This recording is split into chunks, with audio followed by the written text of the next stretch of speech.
Atos capítulo 16, versículo 19. Diz assim: E vendo os seus senhores, que se lhes desfizeram a esperança do lucro, agarrando em Paulo e Silas, o arrastaram para a praça, à presença das autoridades, e levando-os aos pretores, disseram: Estes homens, sendo judeus, perturbam a nossa cidade, propagando costumes que não podemos receber nem praticar, porque somos romanos. E levantou-se a multidão, unida contra eles, e os pretores, rasgando-lhes as vestes, mandaram açoitá-los com varas. E depois de lhes darem muitos açoites, os lançaram no cárcere, ordenando ao carcereiro que os guardassem com toda a segurança. E este, recebendo tal ordem, levou-os para o cárcere interior e lhes prendeu os pés no tronco. E por volta da meia-noite, Paulo e Silas oravam e cantavam louvores a Deus, e os demais companheiros de prisão escutavam. E de repente sobreveio tamanho terremoto, que sacudiu os alicerces da prisão, abriram-se todas as portas, e soltaram-se as cadeias de todos. Amém? Amém? Pai, no nome de Jesus eu oro mais uma vez, pedindo que o Senhor venha falar conosco, Pai. Por bondade, graça e misericórdia te peço, que o Senhor use a minha vida, que o Senhor use-me nessa noite, para transmitir à igreja que é tua, esta palavra, Senhor. Que sejamos todos edificados, consolados, exortados por tua palavra. Senhor, me coloco aqui como instrumento teu, pedindo que o Senhor fale com a sua igreja, em nome de Jesus. Amém. Atos capítulo 16, versículo 19. Eu poderia aqui dizer nessa noite, começar falando sobre sensibilidade e percepção. E nós vamos entender aqui nessa noite que estas duas palavras, sensibilidade e percepção, são palavras presentes neste momento na vida do apóstolo Paulo. Me parece que Paulo, ele realiza algumas viagens, cumprindo a missão de transmitir o evangelho e, obviamente, cuidando, instruindo aqueles que precisavam e que já haviam se convertido há algum tempo ao Senhor. Me parece, se os irmãos precisarem de ajuda, os obreiros vão até vocês. Amém? Algum obreiro, obreira, dê um suporte para eles aí, por gentileza, em nome de Jesus, amém? Por favor. E esses irmãos, o apóstolo Paulo, então, ele realiza diversas viagens, cumprindo essa missão, a missão de transmitir o evangelho, cuidando e instruindo aqueles que tanto precisavam e que já haviam se convertido ao Senhor ao longo de sua caminhada. Devemos nos lembrar, meus irmãos, que Lucas, ele está registrando aqui no livro de Atos, o surgimento da igreja após a ressurreição de Jesus.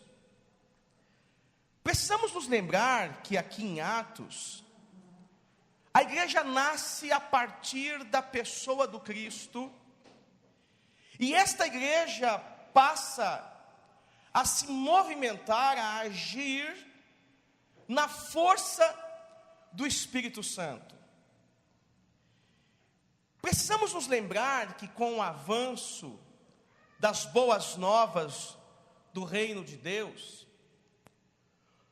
o próprio Cristo, ele vai ter um encontro especial com Paulo, este Paulo aqui do capítulo 16, lá no caminho de Damasco, o que fez com que ele se convertesse radicalmente ao Senhor, ao ponto deste homem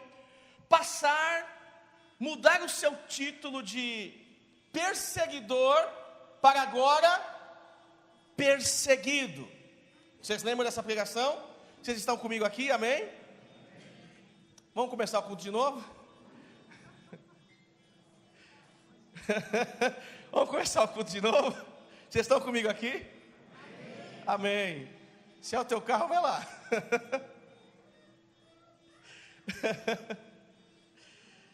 Vocês lembram que domingo passado eu pregando, eu falava sobre o Paulo que tinha uma marca, o Paulo que tinha uma identificação diante da sociedade, e ele era visto como um perseguidor. Vocês lembram disso?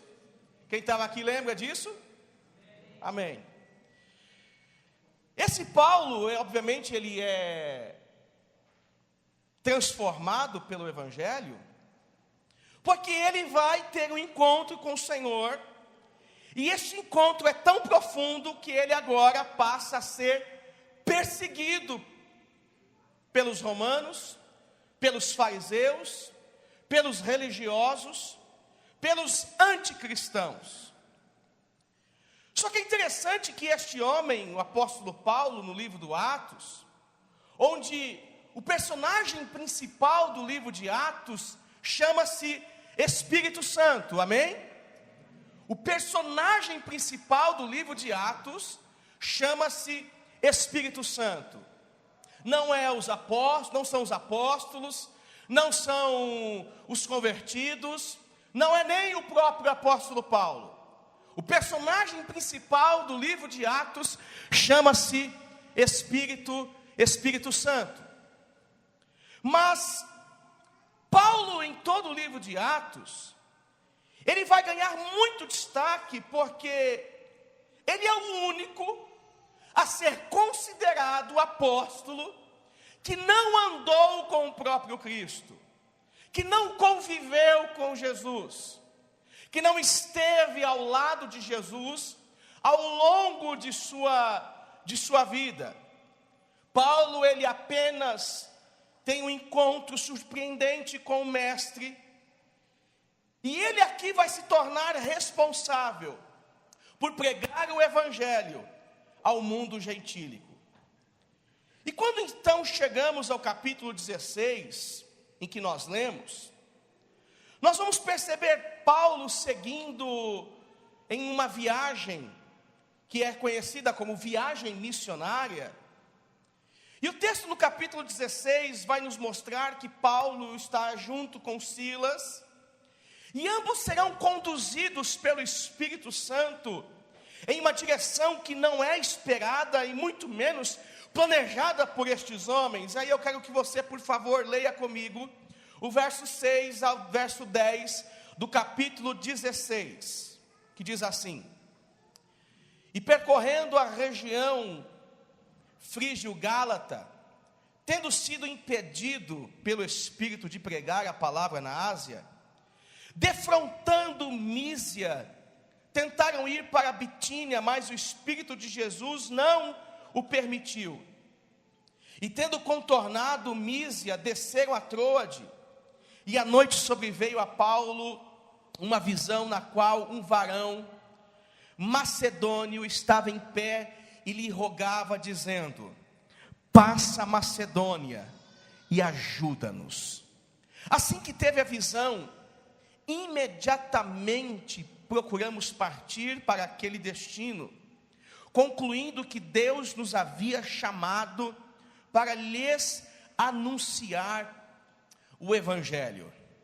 Perceba que o escritor agora, ele sai de cena, e o apóstolo Paulo assume aqui a fala no texto, e ele vai dizer o que eles resolveram fazer a partir de uma visão que ele tem do Senhor naquele momento. Tivemos uma visão, o Senhor nos mandar agora ir para a Macedônia, porque alguém está precisando, e o texto no verso 10 vai dizer: assim que teve a visão, imediatamente procuramos partir para aquele destino, concluindo que Deus nos havia chamado para lhes anunciar o Evangelho. Meus irmãos, Paulo estava sensível e perceptível à voz do Espírito que falou ao seu coração. Paulo estava sensível e ele consegue perceber Deus falando ao seu coração. Aqui eu abro um parênteses para dizer que muito me espanta, às vezes, como nós estamos duros para ouvir a voz do Espírito Santo em nossos corações. Talvez, seja porque ao longo da nossa vida cristã, nós estamos perdendo certamente a sensibilidade e a percepção cristã. Isso me leva a uma pergunta. Nesse contexto e nesta introdução, perceber a disposição de Paulo a ouvir a voz do Espírito Santo é claro no texto, mas eu lhe trago a pergunta: você consegue escutar a voz do Espírito Santo no seu coração? E aí me leva a uma segunda pergunta: ao escutar a voz do Espírito Santo no seu coração, você tem coragem de realizar a sua boa vontade? Sim ou não? Primeira pergunta: você consegue ouvir a voz do Espírito Santo? Consigo, pastor, eu estou ouvindo hoje aqui, até porque nós somos igreja do Senhor. Ouvindo a voz do Espírito Santo, você tem coragem de realizar a sua vontade? Você tem coragem de fazer a vontade do Espírito Santo, conforme o que Ele está falando no teu coração? O que se passa aí dentro? Você tem coragem de obedecer? Você tem coragem de fazer a vontade de Deus? Você tem coragem de dar ouvidos, e não somente dar ouvidos, mas agir conforme o Espírito Santo lhe tem dito? Se sim, vamos ver as consequências desta coragem do apóstolo Paulo ao ouvir e atender o Espírito Santo, porque ocorreu consequências aqui, houveram consequências. Quais foram essas consequências? É um desafio para Paulo, e assim como também tem sido um desafio para todos nós, e será um desafio para todos nós, quando nós optamos fazer a vontade de Deus. Eu fico surpreso com todos nós, às vezes, e comigo também, principalmente comigo, como eu estou disposto a enfrentar desafios que me geram lucros de forma clara. Eu, Fernando, não estou falando de você, Wagner, estou falando de mim, nem de você, Priscila. Como eu estou disposto a enfrentar desafios que me geram benefícios imediatos. Eu gosto de alguns desafios que geram lucro. Você não gosta? Que mal existe nisso? Quando eu olho para alguns homens, para o Paulo, por exemplo, eu fico com vergonha. Mas, não percebendo Paulo, eu quero perceber uma outra pessoa. Estava lendo um texto do pastor Ronaldo Lidório, e esse texto dele diz assim: no dia 13 de agosto de 1727, houve um avivamento missionário entre um grupo de tchecos refugiados na Saxônia, atualmente Alemanha, chamados de morávios. O líder daquele movimento era Nicholas van Zinzendorf. E este homem, membro e líder de uma pequena igreja, ele tinha a capacidade de enviar missionários para todos os lados e cantos do mundo, para todos os continentes da terra. Esse homem, Zinzendorf, conseguiu mudar o rumo da história de muitas regiões e cidades. E já no fim do movimento de Zinzendorf, ele desejou fortemente enviar um missionário para alcançar os esquimós no Ártico, e resolveu desafiar um oleiro de uma pequena cidade, um homem de meia idade, solteiro, que fazia vasos de barro para viver. Só que o grande detalhe desse desafio, para este homem que estava habituado em mandar missionários por todas as regiões, continentes do mundo, é que ele se vê agora no final de sua vida, no momento mais difícil do seu ministério, ele se vê sem dinheiro e nenhuma equipe para enviar com aquele homem missionário como ele havia feito lá no passado.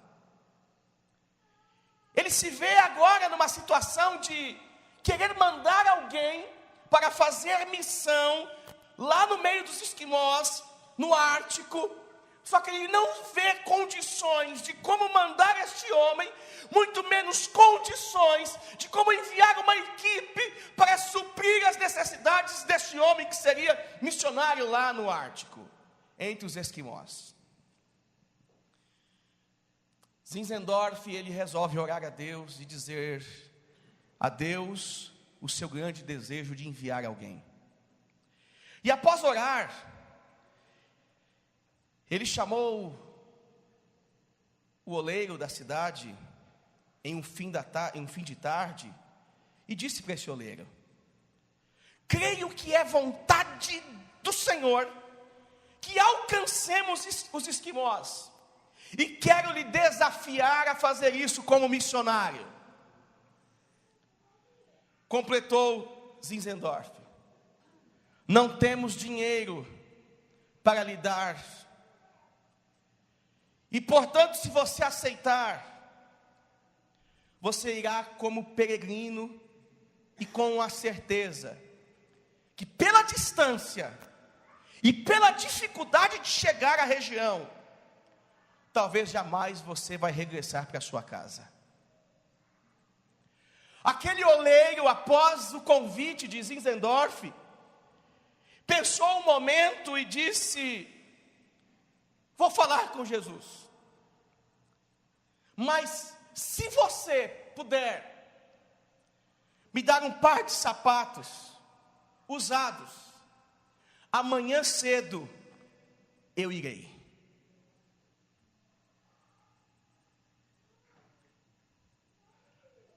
Hoje, mais de 50% dos esquimós são crentes no Senhor Jesus.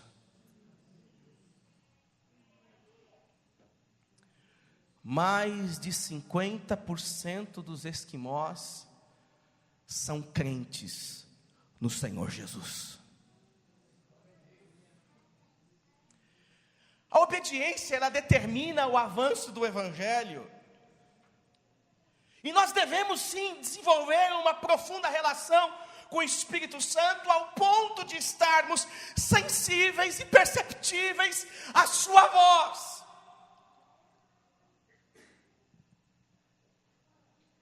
Só que para sermos sensíveis ao Espírito Santo, para sermos perceptíveis ao Espírito Santo, precisaremos morrer todos os dias para as vontades de nossa carne. Calvino disse a seguinte frase: a mortificação da carne é a vivificação do Espírito. Voltando ao texto, meus irmãos, Paulo e Silas, eles chegam à cidade de Filipos, uma das principais cidades da Macedônia. Ela era uma espécie de colônia de veteranos do governo de Augustus, e ali eles vão ficar por um tempo, por alguns dias, e o texto registra que havia uma certa moça que atuava como adivinhadora na cidade de Filipos. Vejamos, por favor, o versículo 16 ao verso 18 do capítulo 16. E aconteceu que, indo nós para o lugar de oração, nos saiu ao encontro uma jovem possessa de espírito adivinhador, o qual, adivinhando, dava grande lucro aos seus senhores, e seguindo a Paulo e a nós, clamava dizendo: estes homens são servos do Deus Altíssimo, e vos anunciam o caminho da salvação. Isso se repetia por muitos dias. Então, Paulo, já indignado, voltou-se e disse ao Espírito: em nome de Jesus Cristo eu te mando, retira-te dela. E ele na mesma hora saiu. Perceba que Paulo e Silas estão aqui trilhando pelos caminhos que o Espírito Santo está direcionando, chegando na cidade de Filipe, ouvindo a voz de Deus. Eles agora serão, de certa forma, confrontados por uma pessoa que agia por conta de um espírito adivinhador, e esta pessoa, ela vai causar um certo incômodo ao apóstolo Paulo e a Silas. O que estava acontecendo era ruim na visão de Paulo. E o texto bíblico diz que Paulo, ele vai repreender esse espírito. Só que me parece que o bem que Paulo e Silas vão fazer se voltará completamente contra eles, porque a adivinhação dessa moça beneficiava economicamente um grupo de pessoas.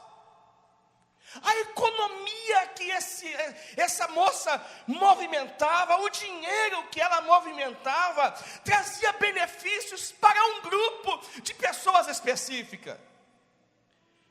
E o verso 19, ao verso de número 21 que lemos, vai nos dizer que, vendo os seus senhores, que lhe desfizeram a esperança do lucro, agarrando em Paulo e Silas, os arrastaram para a praça, à presença das autoridades, e levando-os aos pretores, disseram: estes homens, sendo judeus, perturbam a nossa cidade, propagando costumes que não podemos receber, nem praticar, porque somos romanos. Somos romanos. Notemos o final do verso 21, nessa reclamação deste grupo. Ei gente, esses homens estão reclamando. Preste atenção na reclamação deles. Os apóstolos Paulo e Silas propagam costumes que não podemos receber, nem praticar, porque somos, que está escrito no seu texto bíblico aí, somos o quê? Meus irmãos, esses homens estão aqui se valendo de uma defesa religiosa que convém a eles. Sabe aquela história, o que me convém, eu luto por isso? Algo me convém. Então, tem que sair que horas mesmo? Eu estou lá. Me parece que o que nos convém, é muito cômodo para nós lutarmos por algumas coisas, né? O que nos convém? O que convém para os romanos aqui, eles estão defendendo. Defendendo o quê? A sua religião. Defendendo, dizendo, ei, eles estão ensinando coisas que, olha, não é bacana, porque vai contra os nossos costumes. Não são práticas nossas. Só que, na verdade, o Império Romano, que não se opunha às diversas religiões que existiam nos seus domínios, não estava nem aí para isso. O problema de Roma, na verdade, era alguém tentar roubar, tomar, subtrair o poder do imperador. Esse é o problema. Então eu vou me valer agora de uma desculpa. Eles estão ensinando algo que não nos convém. Por isso nós vamos prender Paulo e Silas. O que na verdade a real intenção da prisão de Paulo e Silas é uma só. É o lucro, é o dinheiro, é o ganho, é o benefício, é o que perdemos, é o que não temos mais. Estes homens, na verdade, estavam reagindo à sua ganância, ao seu comércio, porque alguém, de certa forma, tirou a capacidade deles continuarem lucrando. Devemos nos lembrar, meus irmãos, que Paulo, que está sendo perseguido, ele vai dizer lá em Romanos capítulo 12, versículo 2, lembremos do texto: e não vos conformeis com este século, mas transformai-vos pela renovação da vossa mente, para que experimenteis qual seja a boa, agradável e perfeita vontade de Deus. Não vos conformeis com este mundo. Com que mundo que Paulo está se referindo aqui? Com o espírito do mundo, com o sistema do mundo, com aquilo que rege os valores do mundo. E aí quando nós percebemos Atos capítulo 16, versículo 19 em diante, a gente vê Paulo colocando aqui em prática aquilo que ele acreditava. Eu não posso me conformar, me alinhar com o sistema deste mundo. E qual era o sistema do seu mundo que ele estava vivendo aqui? Do mundo de Paulo. Era um mundo de ganância, era um mundo de lucro. Era um mundo que gerava rentabilidade, dinheiro para um grupo de pessoas que extorquiam as pessoas, independente de sua condição. Eu sou contra isso. Não vos conformeis com este mundo, com esse espírito que destrói as pessoas, com esse espírito que engana as pessoas, com esse espírito que afasta o ser humano da bondade, do amor, da misericórdia. Eu sou contra esse espírito. Eu não me conformo com esse espírito. E poderia dizer aqui um monte de outras coisas. Paulo e Silas, o que eles estão fazendo nós não estamos nos acovardando diante destes homens que cobram, que ganham dinheiro. Nós somos chamados para reagir o espírito deste mundo, levando liberdade aos que estão cativos, trazendo libertação através do poder do Espírito Santo no nome de Jesus. Nós somos chamados para isto, para esta finalidade, com este propósito, com este objetivo.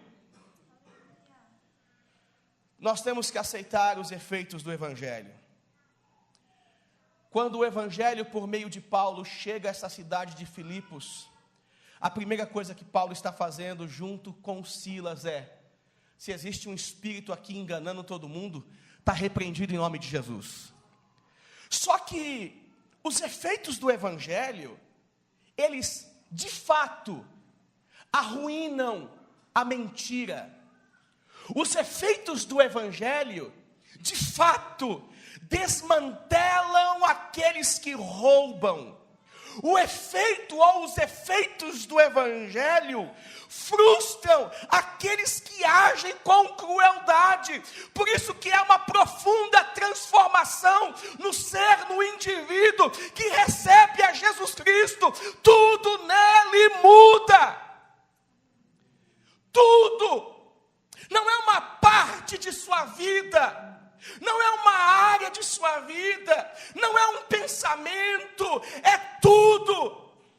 Porque aqui o Evangelho chega por meio de Paulo e Silas, a Filipe, e uma certa mulher que gerava lucro, agora não gera mais.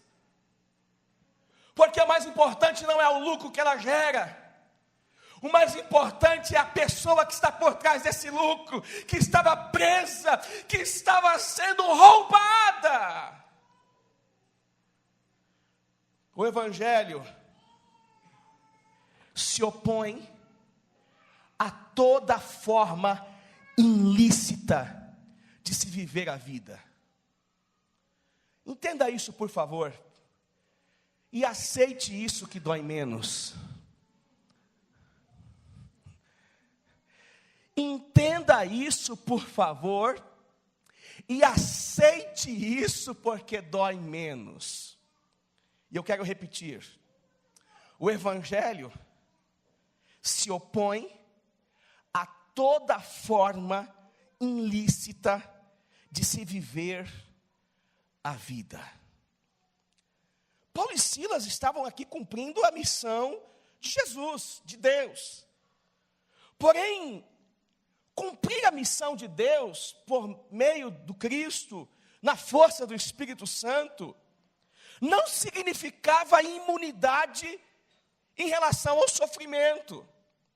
Eles não estavam imunes ao sofrimento. Queridos, uma outra dica para você sofrer menos.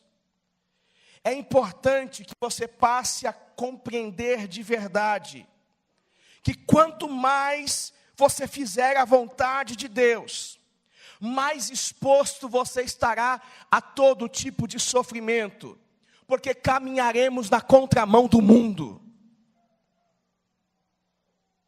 Quanto mais próximo da vontade de Deus, mais exposto a todo tipo de sofrimento estaremos. Por quê? Porque caminharemos na contramão do mundo. Se você pudesse registrar num papel e me entregar aqui nessa noite, pense nisso aí, por favor. E você fosse registrar aí, no seu papel, como você enxerga o mundo de hoje? Se você fosse ampliar esta sua visão, e pensar nos seus filhos, pensar na Carolzinha daqui a 15 anos, como é que estará o mundo da Carolzinha, do Isaac?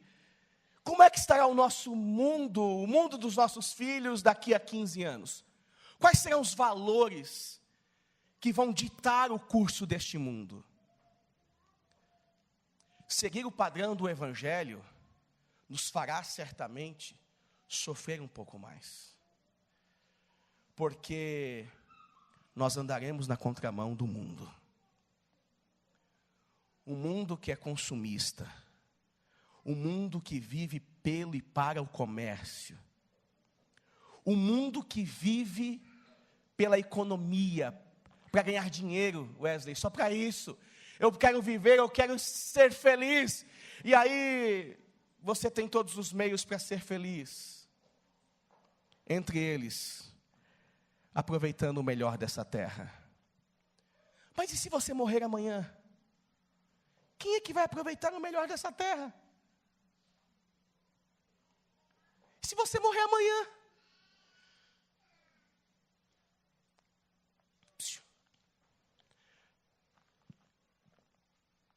Feche os olhos. Você morreu.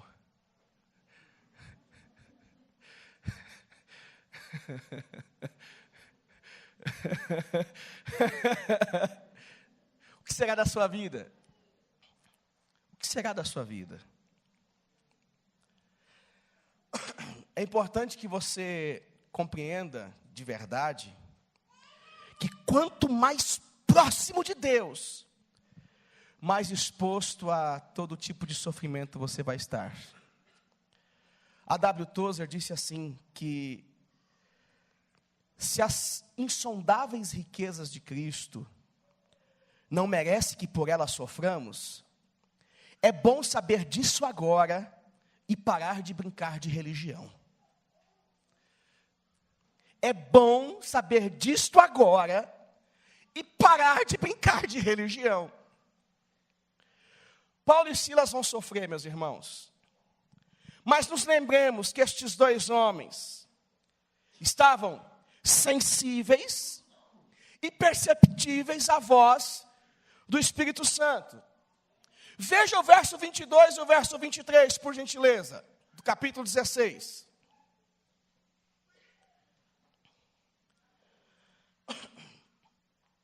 Levantou-se a multidão unida contra eles, e os pretores, rasgando-lhes as vestes, mandaram açoitá-los com varas. E depois de darem muitos açoites, os lançaram no cárcere, ordenando ao carcereiro que os guardasse com toda segurança. Meus irmãos, perceba, por favor, como é difícil aceitar essa história, principalmente quando nós lemos que estes homens saem de uma região, vão para outra, movidos pelo Espírito, estão agindo, motivados por Deus, e agora o capítulo 16 está dizendo que eles vão parar numa prisão, vão apanhar, vão sofrer, e para piorar a situação, temos que ter a certeza que eles não vão fugir, então amarra os pés deles com correntes aí, para que nada os tire dessa prisão. Eles estavam presos, estavam castigados. No entanto, isso não afetou a fé de Paulo e Silas.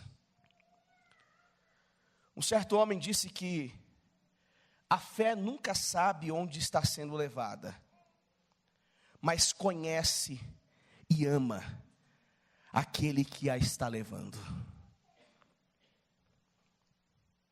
Vejamos o verso 25, por favor. Por volta da meia-noite, Paulo e Silas oravam e cantavam louvores a Deus. E os demais companheiros de prisão escutavam. Perto da meia-noite, por volta da meia-noite, Paulo e Silas oravam e cantavam. Meus irmãos, como nós podemos definir esse momento? Como a gente pode explicar esse momento? Esse momento na vida de Paulo e Silas é no mínimo constrangedor para nós. Porque nós somos exatamente o oposto deste sentimento. Em meio ao sofrimento, perto da meia-noite, Fernando e Priscila choram e murmuram. Nós somos o oposto deste sentimento que surge aqui no texto. Próximo da meia-noite, e aí você se coloca no lugar, né? Não vou ficar te citando aqui, mas eu tenho coragem para fazer isso. É no mínimo constrangedor, porque é o inverso do que nós somos, é o inverso da nossa confiança, é o inverso da nossa obediência, é o inverso da nossa gratidão, porque tudo na nossa vida parece que está condicionado à alegria, à paz, à tranquilidade. Se está tranquilo, se está favorável, Deus está comigo. se está tranquilo, se as coisas estão andando por águas calmas, por águas tranquilas, o Senhor está me abençoando. É só vitória, Vaz. Oh!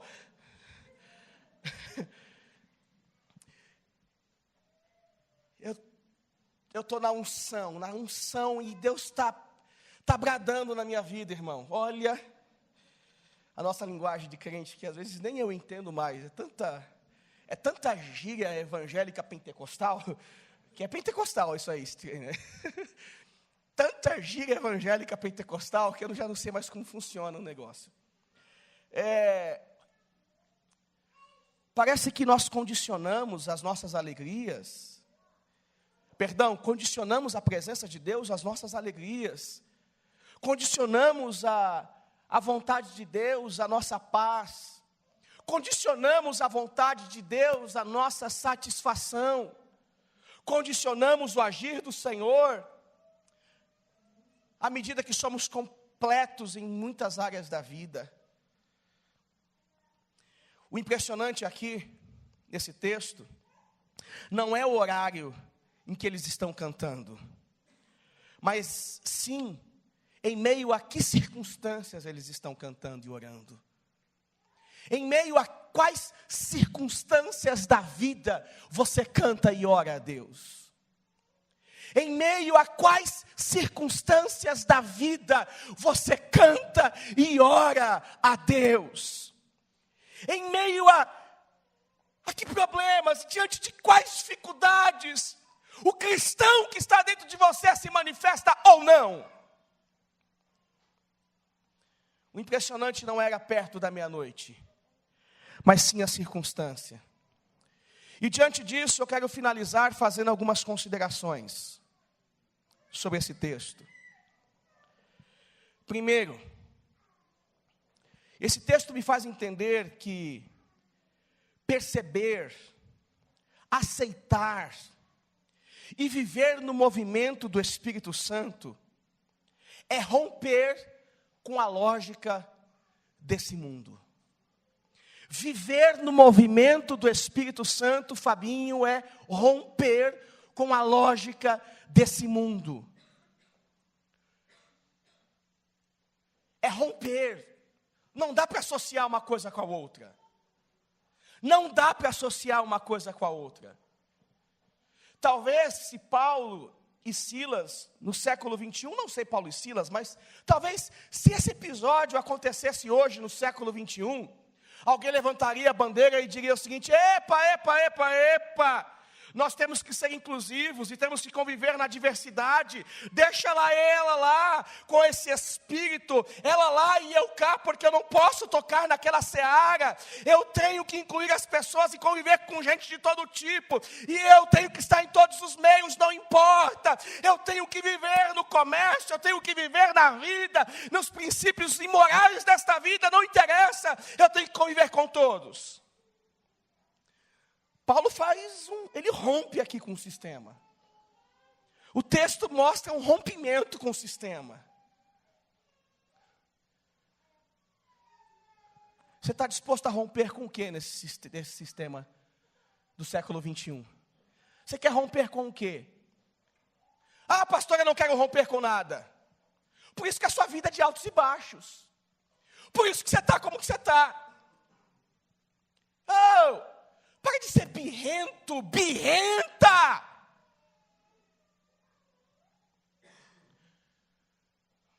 Deixa eu confessar um pecado aqui. Posso confessar? Você não vai se sentir escandalizado? Presta atenção aqui. Eu gostaria de ser Deus. O diabo quis ser Deus e se lascou. Mas eu não gostaria de ser Deus para ser maior do que Ele, não. Eu queria ser Deus um dia para dar um monte de cintada no monte de gente.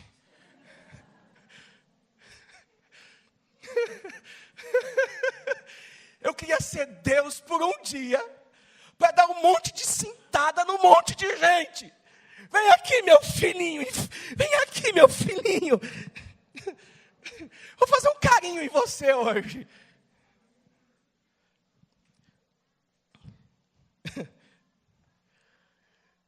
perceber, aceitar e viver no movimento do Espírito é romper com a lógica desse mundo. Esse texto me faz perceber isso. Paulo está fazendo isso. Segundo, o texto me mostra que as maiores expressões de louvor são aquelas que não atendem à lógica e sim à fé, apenas à fé. As maiores expressões de louvor são aquelas que não atendem à lógica, atendem simplesmente à fé. A fé. Terceiro, esse texto me faz perceber que ser guiado pelo Espírito Santo é estar seguro de que em algum momento as cadeias vão se abrir e que todo o sofrimento serviu para um grande propósito. Esse texto me faz perceber que em algum momento, quando eu sou guiado pelo Espírito Santo, eu preciso me sentir seguro, porque em algum momento as cadeias vão se abrir e que todo sofrimento servirá para um propósito muito maior do que eu posso perceber. Todo sofrimento servirá para um propósito muito maior. Veja o verso 25 e verso 26. E aqui encerro. Por volta da meia-noite, Paulo e Silas oravam e cantavam louvores a Deus. E os demais prisioneiros, companheiros da prisão, escutavam. E de repente, sobreveio tamanho terremoto que sacudiu os alicerces da prisão. Abriram-se todas as portas e soltaram-se a cadeia de todos. A sensibilidade destes homens o levaram a Filipe. Eles foram conduzidos à prisão, porém eles tiveram fé, para continuar orando, cantando. O que revelou o que acabou se tornando um grande ato de adoração, resultando na conversão de muitos homens que presenciaram o grande agir de Deus no meio daquela prisão. Eu encerro dizendo que se o Espírito Santo está conduzindo essa igreja, nós precisamos nos tornar cada dia que passa mais bíblicos e relevantes. Homens e mulheres maduros em relação à vida, maduros em relação à fé e disponíveis à voz do Espírito e para aquilo que Ele quer e deseja nos direcionar, disponíveis, Daniel, e dizer: Senhor, para onde o Senhor quer que eu vá, então eu vou. O que o Senhor quer que eu faça, então eu faço. Aonde o Senhor quer que eu esteja, então eu estarei, Senhor. Eu estarei, Senhor. Eu estarei. Estar disponível ao Espírito Santo é ir para Jerusalém, é ir para a Judeia, é ir para Samaria, até os confins da terra, em todos os lugares se tornar testemunha, de tal forma que eu sou rotulado por aquilo que Deus faz, por aquilo que eu sou, por quem eu sou, quem Ele é na minha vida. Quem Ele é na minha vida. Quem Ele é na minha vida. Quem Ele é na minha vida. Quem Ele é na minha vida. Paulo e Silas, presos, cantando, louvando, porque eles tiveram sensibilidade e percepção à voz do Espírito Santo. Mas no final, cadeias soltas, gente salva e o nome do Cristo sendo glorificado. E o nome do Cristo sendo glorificado. Queira isso na sua vida. deseja isso na sua vida?